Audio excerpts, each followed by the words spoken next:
நல்லா இருக்கு, நல்லா இருக்கு. பின்ன எனக்கு ஒரு சந்தேகம் என்ன தெரியுமா உஸ்தாத்? ஜி சொல்லுங்க. இப்ப எனக்கு வேலையில ரொம்ப பிரச்சனை. உயர்ச்சியிலே வருதே இல்ல.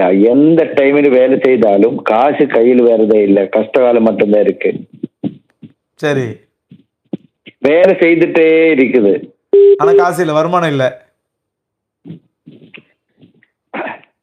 ஹலோ. சொல்லுங்க, கேக்குது சொல்லுங்க.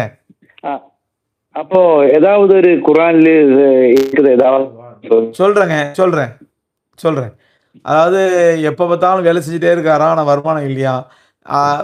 கரெக்டா தொழுகையை ஃபாலோ பண்ணுங்க. வேலை இருக்கிறதுக்கு தேவை, தொழுகையை விடாதீங்க. வேலையை விட வேலையா தொழுகையா அப்படின்னு வரும்பொழுது தொழுகையை முன்னிலைப்படுத்தி ப்ரிஃபரன்ஸ் பண்ணி வேலையை நிறுத்தி வைங்க. இன்ஷா அல்லாஹ் அல்லாஹ் வாழ்க்கையில் பறக்க செய்வான். என்ன மிஸ்டேக்னு சொன்னால் நம்ம என்ன பண்ணோம் சில சமயங்களில், சரி இந்த வேலையை முடிச்சு தொழுவோமே அப்படிங்குவோம். தொழுகை பின்னால் போயிடும், அல்லது தொழுகை மிஸ் ஆகிடும், தொழுகை கல்லாவாயிடும், எல்லாத்துக்கும் வாய்ப்பு இருக்குது. அதனால் நான் தொழுகை தான் முதல் முக்கியத்துவம் கொடுப்பேன் அப்படின்னு நினச்சி தொழுகைக்கு முக்கியத்துவம் கொடுங்க. இன்ஷா அல்லாஹ் உங்கள் வேலையில் அல்லாஹ்